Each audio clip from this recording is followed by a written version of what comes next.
మరి ఆనాడు ప్రభుత్వం అమరవీరుల పేరు మీద మంచి స్తూపాన్ని నిర్మించింది.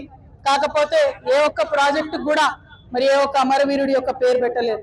మరి ఇప్పుడు కాంగ్రెస్ ప్రభుత్వం వచ్చింది, వాళ్ళు అదే చెప్పొచ్చిండ్రు, మేము అమరవీరులను గౌరవిస్తామని చెప్పింది.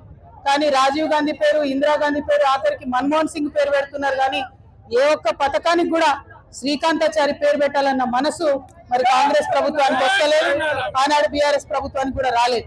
ఈ ఒరవడి మారాలి, నిజంగా త్యాగం చేసినటువంటి వాళ్ళ పేర్లు చరిత్రలో నిలబడాలి. దానికోసం మనందరం కూడా ప్రయత్నం చేయాలి. ఒక పక్క మన బిడ్డలు రాష్ట్రం కోసం మన ప్రాణత్యాగం మనం చేసుకుంటే, సినిమా యాక్టర్ అయిన పవన్ కళ్యాణ్ ఆనాటి నుంచి ఈనాటి వరకు మనకు వ్యతిరేకమే. ఇవాళ కూడా ఆయన మాట్లాడుతున్నాడు, తెలంగాణ నాయకుల దిష్టి కళ్ళతోని కోనసీమ పాడైంది అంటున్నాడు. మనం ఎన్నడూ దిష్టి పెట్టలే, కోనసీమ బాగుంది, కోనసీమ ఎట్లుందో అట్లా తెలంగాణ కావాలనుకున్నాం తప్పితే ఏనాడు కూడా తెలంగాణ బిడ్డలకు మనస్సు చిన్నగా ఉండదు, పెద్దగా ఉంటుంది, పెద్దగా ఆలోచిస్తాం.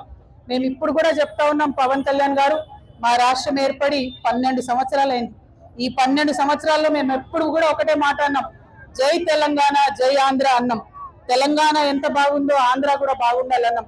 నేను ప్రత్యేకంగా లోక్సభలో నిలబడి ఆంధ్రకు ప్రత్యేక హోదా కూడా ఇవ్వాలని అడిగిన.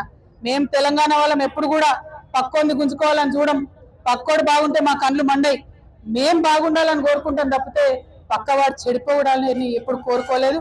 మా ఉద్యమంలో ఒకవేళ మేము అట్లా కోరుకున్నట్టయితే ఉద్యమ స్వరూపం వేరేలాగుండే. మా బిడ్డలు ఆత్మ బలిదానాలు చేసుకున్న